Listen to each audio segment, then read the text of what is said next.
Seorang lelaki mengaku bersalah di dua mahkamah di Kuala Terengganu hari ini atas pertuduhan menggunakan wang palsu dan cubaan mencuri seutas gelang tangan emas Disember lalu.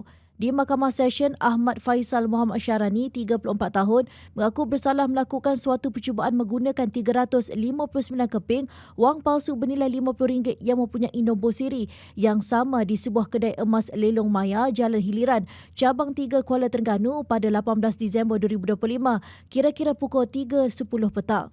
Bekas jurutera itu melakukan kesalahan yang boleh dihukum di bawah Seksyen 489B Kanun Kesiasaan dibaca bersama Seksyen 511 Kanun Kesiasaan dan jika didapati bersalah boleh dikenakan hukuman penjara 20 tahun dan denda. Hakim Nazliza Muhammad Nazri tidak membenarkan tertuduh diikat jamin serta menetapkan 19 Januari ini sebagai tarikh sebutan kes dan hukuman. Kes dikendalikan oleh Timbalan Pendakwa Raya Nur Aisyah Muhammad manakala tertuduh diwakili Najmi Adilah Nasir dari Yayasan Bantuan Guaman Kebangsaan YBGK.